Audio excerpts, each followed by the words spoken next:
A one TV news ವೀಕ್ಷಕರಿಗೆ ಸ್ವಾಗತ. ವಿದ್ಯುತ್ ಖಾಸಗೀಕರಣ ಕೈಬಿಡಲು ಒತ್ತಾಯ.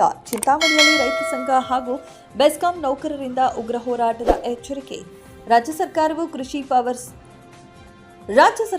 ಕೃಷಿ ಪಂಪ್ ಸೆಟ್ಗಳಿಗೆ ಮೀಟರ್ ಅಳವಡಿಸುವ ಮತ್ತು ವಿದ್ಯುತ್ ವಲಯವನ್ನು ಖಾಸಗೀಕರಣಗೊಳಿಸುವ ನಿರ್ಧಾರವನ್ನು ಕೂಡಲೇ ಕೈಬಿಡಬೇಕೆಂದು ಆಗ್ರಹಿಸಿ ಕರ್ನಾಟಕ ರಾಜ್ಯ ರೈತ ಸಂಘ ಮತ್ತು ಹಸಿರು ಸೇನೆಯ ಚಿಂತಾಮಣಿ ತಾಲೂಕು ಸಮಿತಿ, ಬೆಸ್ಕಾಂ ನೌಕರರ ಸಂಘ ಹಾಗೂ ಕರ್ನಾಟಕ ರಾಜ್ಯ ಅನುಮತಿ ಪಡೆದ ವಿದ್ಯುತ್ ಗುತ್ತಿಗೆದಾರರ ಸಂಘದ ಜಂಟಿ ಆಶ್ರಯದಲ್ಲಿ ಇಂದು ನಗರದಲ್ಲಿ ಬೃಹತ್ ಪ್ರತಿಭಟನಾ ಮೆರವಣಿಗೆಯನ್ನು ಹಮ್ಮಿಕೊಳ್ಳಲಾಗಿತ್ತು.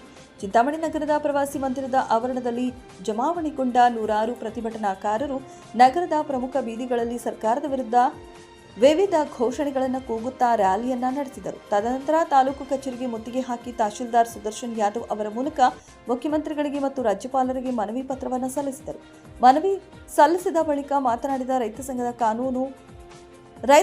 ತಾಲೂಕು ಅಧ್ಯಕ್ಷ ಎಂ ರಾಮನಾಥ ರೆಡ್ಡಿ, ರಾಜ್ಯದಲ್ಲಿ ಬಹುತೇಕ ರೈತರು ಮಳೆಯಾಶ್ರಿತ ಕೃಷಿಯನ್ನೇ ಅವಲಂಬಿಸಿದ್ದಾರೆ, ನಂಬಿದ್ದಾರೆ. ಇನ್ನು ಕೆಲವರು 1800ರಿಂದ 2000 ಅಡಿಗಳಷ್ಟು ಆಳದ ಕೊಳವೆ ಬಾವಿಗಳನ್ನು ಕೊರೆದು ಕಷ್ಟಪಟ್ಟು ಬೆಳೆಯುತ್ತಿದ್ದಾರೆ. ಮಾರುಕಟ್ಟೆಯಲ್ಲಿ ವೈಜ್ಞಾನಿಕ ಬೆಲೆ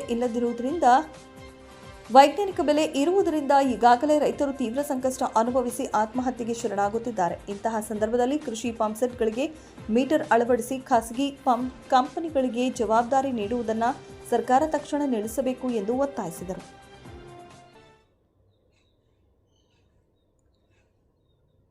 ಅಲ್ಲದೆ ದಿನಕ್ಕೆ ಕನಿಷ್ಠ 12 ಗಂಟೆಗಳ ಕಾಲ 3 ಫೇಸ್ ಮತ್ತು ಸಿಂಗಲ್ ಫೇಸ್ ಉಚಿತ ವಿದ್ಯುತ್ ಸರಬರಾಜು ಮಾಡಬೇಕು, ಇಲ್ಲದಿದ್ದರೆ ರಾಜ್ಯಾದ್ಯಂತ ಉಗ್ರ ಹೋರಾಟ ಮಾಡಲಾಗುವುದು ಎಂದು ಎಚ್ಚರಿಸಿದರು. ಬೆಸ್ಕಾಂ ನೌಕರರ ಪ್ರತಿನಿಧಿ ಶಿವಶಂಕರ್ ಮಾತನಾಡಿ, ಖಾಸಗೀಕರಣದಿಂದ ಸಾರ್ವಜನಿಕ ಸೇವೆಯ ಗುಣಮಟ್ಟ ಕುಸಿಯುತ್ತಿದೆ ಮತ್ತು ನೌಕರರ ಉದ್ಯೋಗ ಭದ್ರತೆಗೆ ತೊಂದರೆಯಾಗುತ್ತದೆ. ಟಾಟಾ ಪವರ್ನಂತಹ ಖಾಸಗಿ ಕಂಪನಿಗಳು ಬಂದರೆ ಮೊಬೈಲ್ ರೀಚಾರ್ಜ್ ಮಾಡಿದಂತೆ ಮೊದಲೇ ಹಣ ಪಾವತಿಸಿ ವಿದ್ಯುತ್ ಪಡೆಯಬೇಕಾಗುತ್ತೆ. ಈಗಾಗಲೇ BSNL, ರೈಲ್ವೆ, ಏರ್ಪೋರ್ಟ್ಗಳ ಪರಿಸ್ಥಿತಿ ಏನಾಗಿದೆ ಎಂದು ನಾವೆಲ್ಲ ನೋಡಿದ್ದೇವೆ. ಅದೇ ರೀತಿ ವಿದ್ಯುತ್ ಕ್ಷೇತ್ರವು ಖಾಸಗಿಯವರ ಪಾಲಾದರೆ ರೈತರು ಬೀದಿ ಪಾಲಾಗ್ತಾರೆ ಎಂದು ಆತಂಕ ವ್ಯಕ್ತಪಡಿಸಿದರು.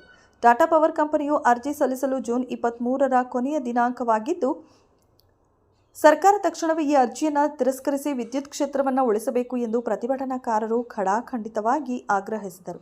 ಪ್ರತಿಭಟನೆಯಲ್ಲಿ ರೈತ ಸಂಘಟನೆಯ ಪ್ರಧಾನ ಕಾರ್ಯದರ್ಶಿ ML Anjaneya Reddy, ಖಜಾನ್ಸಿ N Shekhar, ಚಿಮನಹಳ್ಳಿ G Munireddy, ಅಲ್ಲಾಬಕಾಶ್, Chandrashekhar Reddy, Kathriguppe Narayanaswamy, Reddappa, Anand Reddy, Krishnareddy, KV Chandrappa, BESCOM ನೌಕರರ ಸಂಘ ಮತ್ತು ವಿದ್ಯುತ್ ಗುತ್ತಿಗೆದಾರರ ಸಂಘದ ಪದಾಧಿಕಾರಿಗಳು ಹಾಗೂ ನೂರಾರು ರೈತರು ಭಾಗವಹಿಸಿದ್ದರು. ಮನವಿ ಸ್ವೀಕರಿಸಿದ ತಹಶೀಲ್ದಾರ್ ಇದನ್ನು ಜಿಲ್ಲಾಧಿಕಾರಿಗಳ ಮುಖಾಂತರ ಸರ್ಕಾರಕ್ಕೆ ತಲುಪಿಸಲು ಭರವಸೆ ನೀಡಿದರು.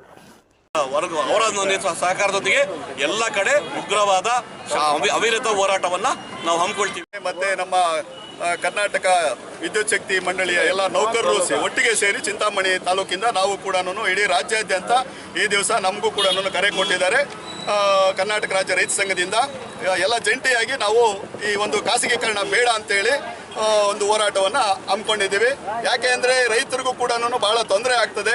ಯಾಕೆ ಮುಂದಿನ ದಿನಗಳಲ್ಲಿ ಈಗ ಟಿವಿಗೆ ಯಾವ ರೀತಿ ನಾವು ಮೊಬೈಲ್ ಕರೆನ್ಸಿ ಹಾಕತ್ತೀವೋ ಆ ರೀತಿ ಈಗ ಖಾಸಗಿ ಕಂಪನಿ ಬಂದಂಥ ಸಂದರ್ಭದಲ್ಲಿ ಆ ಒಂದು ಕರೆನ್ಸಿಯನ್ನು ಮೊದಲೇ ನಾವು ಹಾಕ್ಸ್ಕೋಬೇಕಾಗ್ತದೆ. ಅದಕ್ಕೆ ಕೃಷಿ ಚಟುವಟಿಕೆಗಳನ್ನು ಮಾಡೋದಕ್ಕೆ ಭಾಳ ತೊಂದರೆ ಆಗ್ತದೆ. ಆದ್ದರಿಂದ ವಿದ್ಯುತ್ ಶಕ್ತಿ ನಾವು ಬೆಳೆಗಳನ್ನು ಬೆಳೀತಕ್ಕಂಥವರು, ಅದಕ್ಕೆ ಈಗ ಖಾಸಗೀಕರಣ ಬೇಡ. ಈಗ ಕೆಲವೆಲ್ಲ ನೋಡಿದ್ದೀವಿ, ಖಾಸಗೀಕರಣ ಮಾಡಿ ಏನೇನಾಗಿದೆ. ಈಗ BSNL ಪರಿಸ್ಥಿತಿ ಏನಾಯಿತು, ಜಿಯೋ ಬಂದು ಏನಾಯಿತು ಅಂತೇಳಿ ಈಗ ಎಲ್ಲ ಆಗಿದೆ. ಅದೇ ರೀತಿ ಈಗ ಎಲ್ಲ ಖಾಸಗೀಕರಣ ಮಾಡ್ತಾ ಇದ್ದಾರೆ. ರೈಲ್ವೆ ಆಯಿತು, ಏರ್ಪೋರ್ಟ್ ಆಯಿತು, ಈಗ ವಿದ್ಯುತ್ ಶಕ್ತಿನೂ ಕೂಡ ಖಾಸಗೀಕರಣ ಮಾಡಿದಂಥ ಸಂದರ್ಭದಲ್ಲಿ ಈ ನೌಕರರಿಗೂ KEB ನೌಕರರಿಗೂ ತೊಂದರೆ ಆಗುತ್ತೆ.